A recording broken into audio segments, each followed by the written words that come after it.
In the last video, Daniel sent a request from the field. Now let's see the admin side, how requests are handled after a technician submits them. And in the same place, we'll meet the critical stock alerts, the early warning that something needs to be restocked.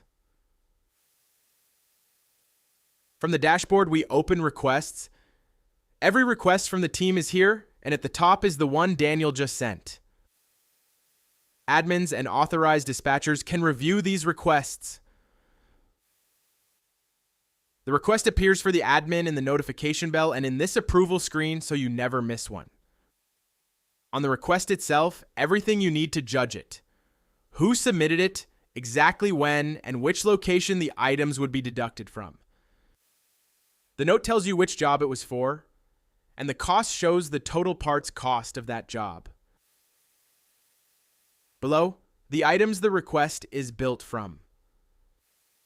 Next to each line, there are actions. Edit the quantity if something was filled wrong, or remove a line entirely. If you make corrections and then approve, the request becomes partially approved. We checked all the lines and everything is right, so we approve. And keep in mind, an approve or a decline is final. It can't be changed afterwards. Only now, after the approval, are the items officially deducted from Daniel's stock.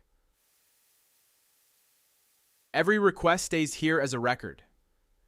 If you ever need to find which items were used for a past job, the filters at the top do the work, by location, by user, or by date, narrowing the list down to a specific day.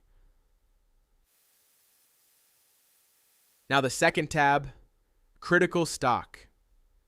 You can also get here straight from the dashboard. This table tells you which items drop to a critical level and need restocking. Here's the NI04 transponder. In Daniel's van, it fell below the amount we marked as critical. Click it, and the item page shows why. Daniel's van is down to 1, and the alert level for this item is 2. That's the whole story. Used on jobs, now below the line, time to restock. One last thing about why this list stays useful.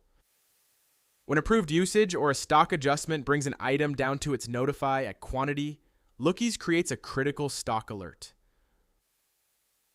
Lookeyz doesn't flag every location that simply holds a small amount. So, a van that's only meant to carry a few pieces won't flood your list, and when an alert does show up here, it means something was actually used, and it's time to restock.